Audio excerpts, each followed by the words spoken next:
আর এই মুহূর্তে breaking news, Nizam প্যালেসে Debraj এবং বাপ্পাদিত্য নিয়োগ দুর্নীতি মামলায় সিবিআই হাজিরা। নিজামে দেবরাজ এবং বাপ্পাদিত্য নিয়োগ দুর্নীতি মামলায় সিবিআই হাজিরা। কলকাতা পুরসভা তৃণমূল কাউন্সিলর বাপ্পাদিত্য এবং বিধাননগরের মেয়র পরিষদ দেবরাজ।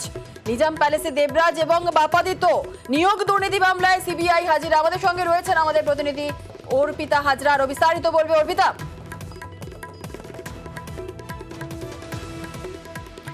নিজামে দেবরাজ এবং বাপ্পাদিত্য নিয়োগ দুর্নীতি মামলায় সিবিআই হাজিরা। কলকাতা পুরসভা তৃণমূল কাউন্সিলর বাপ্পাদিত্য এবং বিধাননগরের মেয়র পরিষদ দেবরাজ। আমাদের সঙ্গে রয়েছেন আমাদের প্রতিনিধি অর্পিতা হাজরা, আরো বিস্তারিত বলবে অর্পিতা। আমাকে জানাই যে ইতিমধ্যেই শিক্ষক নিয়োগ দুর্নীতি মামলায় হাজিরা দিলেন কাউন্সিলর বাপ্পাদিত্য দাশগুপ্ত এবং তার পাশাপাশি তৃণমূল নেতা দেবরাজ চক্রবর্তী। দুজনকেই আজকে তলব করা হয়েছিল শিক্ষক নিয়োগ দুর্নীতি মামলায়। মূলত তাদেরকে আজকে জিজ্ঞাসাবাদ করা হবে, তাদের বয়ান রেকর্ড করা হবে এবং এই দুই জনের বাড়িতেই কিছুদিন আগে সিবিআই আধিকারিকরা গিয়ে তল্লাশি অভিযান করে এবং বাপ্পাদিত্যর বাড়ি থেকেই সেখান থেকে রেজিস্ট্রেশন, অ্যাডমিট এবং তাছাড়া শিক্ষক নিয়োগ সংক্রান্ত একাধিক নথি তারা বাজেয়াপ্ত করেছিল। এমনকি সেখান থেকে রেকমেন্ডেশন লেটারও কিন্তু বাজেয়াপ্ত হয়েছিল।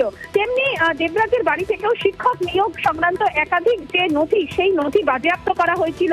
সেই নথি কেন রাখা হয়েছিল বাড়িতে, কি কাজে সেগুলোকে ব্যবহার করা হতো, সেই সমস্ত বিষয়ে আজকে জিজ্ঞাসাবাদ করা হবে। তবে তাদের যেটা বক্তব্য যে 24 ঘন্টারও কম সময়ে তাদেরকে নোটিশ পাঠানো হয়েছে, সেই অনুসারে তারা তদন্তে সহযোগিতা করার জন্য নিজাম প্যালেসে এসেছেন। একদিকে দেবরাজ চক্রবর্তী, অন্যদিকে বাপ্পাদিত্য দাশগুপ্ত অর্থাৎ কাউন্সিলর, তারা দুজনেই এসেছেন এবং সিবিআই এর যারা আধিকারিক তারা নিজাম প্যালেসে আজকে 11টার সময় তাদেরকে আজকে তলব করেছিল।